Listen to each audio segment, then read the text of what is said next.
I think I was carrying my shoes under the umbrella. You okay? I think something's happened. Oh, that you did something then. Yeah, I think something after taking 60 minutes. So where am I? You start before the rain. Yes. So as you may know, Mayor Baba had invited about 1,000 men from various parts of India to come and be with him when he presented what he called his final declaration. And that was to be over 2 days, the 29th and 30th of September. And I before the day before it was to begin, it poured with rain, and it poured all day. It wasn't just a shower. I don't know how many inches of rain, but it was a deluge. And the area where the Indian men were to be domiciled and where the meeting was to take place was a quagmire of mud and water, and of course there was a cold wind in the morning. It was quite cold. We Westerners were again spoilt. We were protected. We were in comfortable quarters with warm bedding and where the rain never got to us. But the Indian men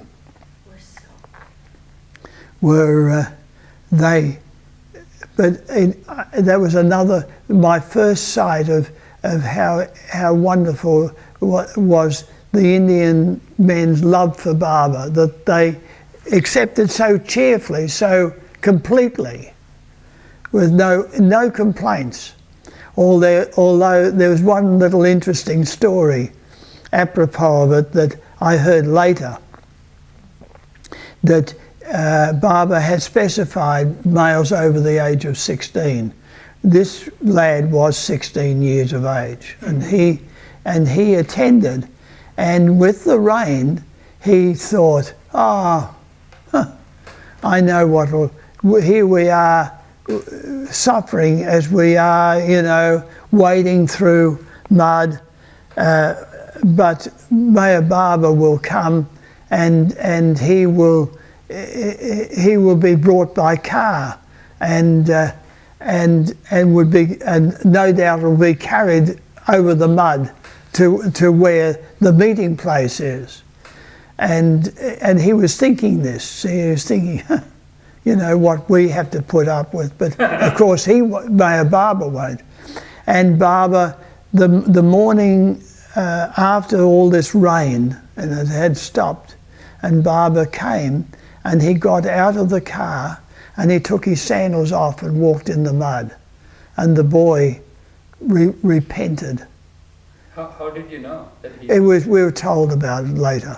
He recounted his experience. I've forgotten now where, either that was told to me or whether I read it somewhere, but I remember he was 16 years of age, and naturally he was more...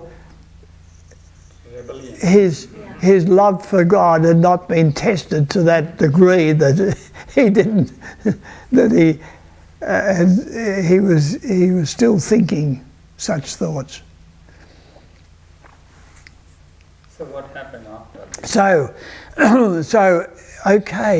So Baba came, and what was interesting was that in the beginning, Baba then dictated spontaneously on the board, and this great pandal, this great tent that had been set up, and there wasn't 1,000 men. I think in the end it was 900 20 or 30, something like that, that were able to come, those that were invited. And it was a wonderful atmosphere, of course. They were all men that wanted to be with Baba, that loved Baba, had had some contact. Andhra Pradesh people, Bombay people, Mednugor, local people, Delhi, from various centres. And the atmosphere was wonderful. And the first thing that Baba did was to embrace each one. And you see in the film that was taken how how each one came, and I observed myself how it should be. And I remember going to Baba and putting my head on his shoulder. So it would have been on his left shoulder, and moved on. I was copying so many of the men that did that. I would have been too shy to do otherwise, and the men didn't. I mean, it was not. There wasn't. It didn't. No one kissed him on the cheek or anything like that. So, but it was. I remember being sort of happy and sort of anxious to do the right thing. Yes. And then Baba dictated the message. It could have been before the embrace or after, I can't remember. But what was interesting was Baba saying that I was thinking last night with this rain, I was thinking that, and I asked myself whether I was the avatar. And the answer came to me, yes, I am the avatar. And then I asked myself, as the avatar, why do my lovers have to endure such condition? Why the rain? There was no rain earlier. All the other part of the 3 weeks, no rain whatsoever. It was only that last day. And no other time. The darshan programs went off well. Why the rain? And then Avatar Maya Baba said to me that my lovers their love for me was such that they would be happy no matter what the conditions were. To cut their heads off and bring them. Yes, yeah. They would endure any amount of hardship and misfortune in order to be with me. And of course, you could imagine the wonderful atmosphere of so many men that all love Baba, all coming together. The atmosphere was alive.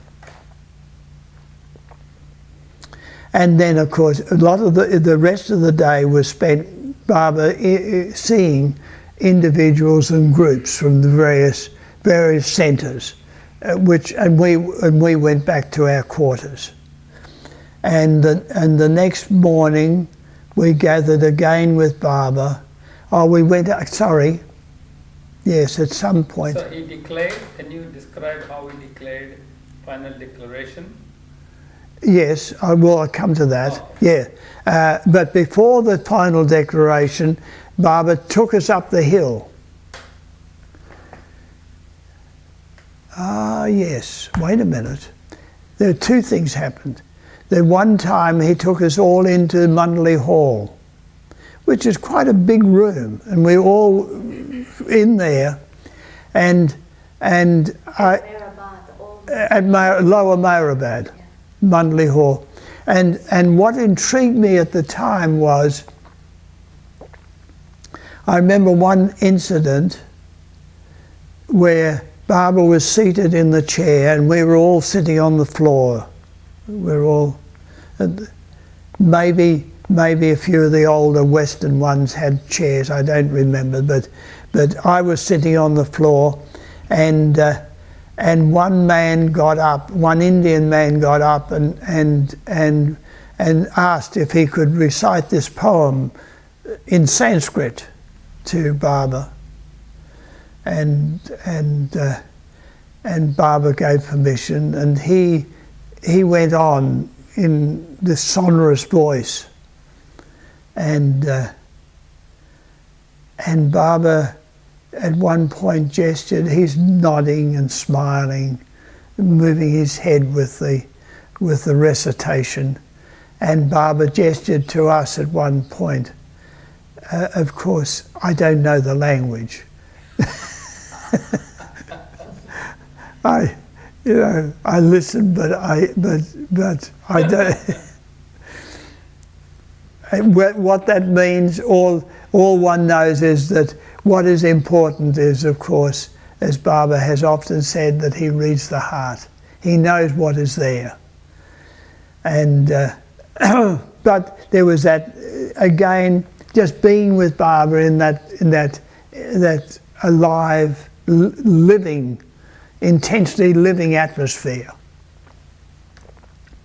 And then Baba took us up the hill and showed all the Indians. Of course, we were familiar, but he took everyone to the Samadhi, to the tomb shrine, and then there was at that time the platform still existing between the tomb and the seclusion cabin, and there were little cells, and Baba mentioned how these cells were occupied by men that periods of seclusion, of meditation, particularly Pleda. I think it was mentioned then. I don't know, but certainly it was mentioned at some point about Pleda being in that little tight room, just room for himself, and that he suddenly became aware one day of a cobra curled up in the rafter, and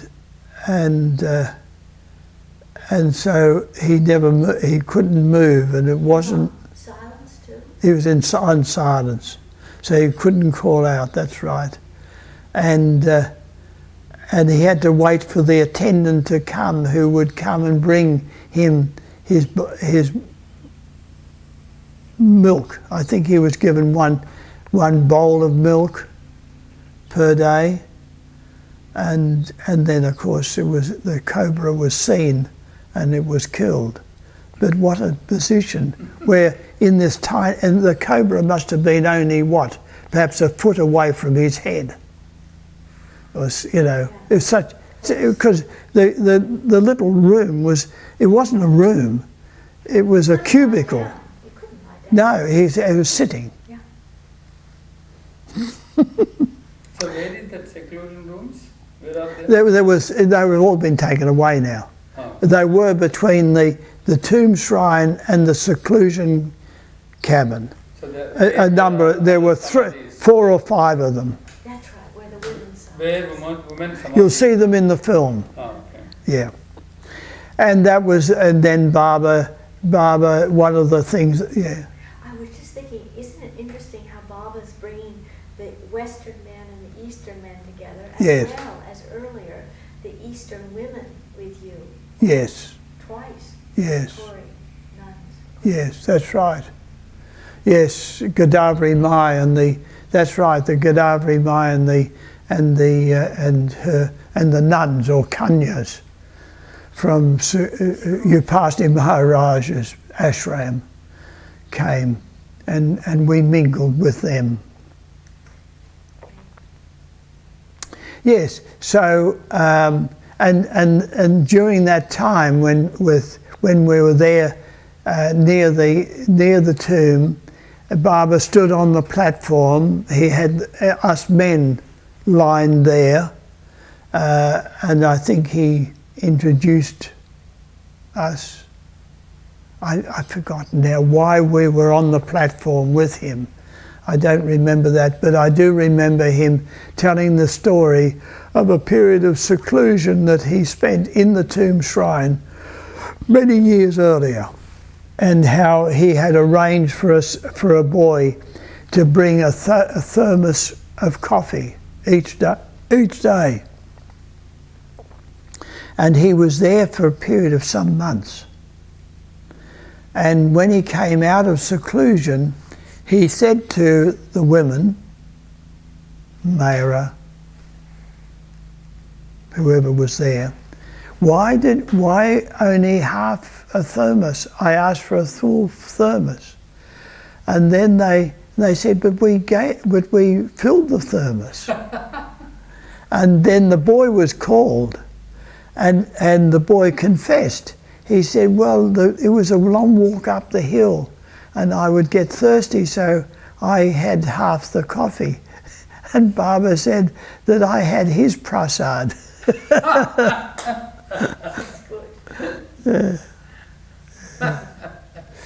And okay, so then we came down, and finally on the 30th, the final declaration was given, and it was given in English, but also translated into Marathi and Telugu.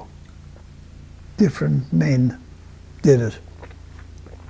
And the final declaration was a shock to many of the Indians who had long association with Baba and were very devoted.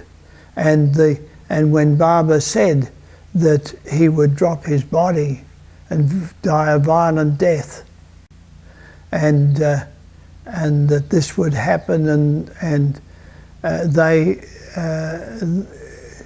some apparently wept at the very thought that that Meher Baba was going to depart, which of course he didn't.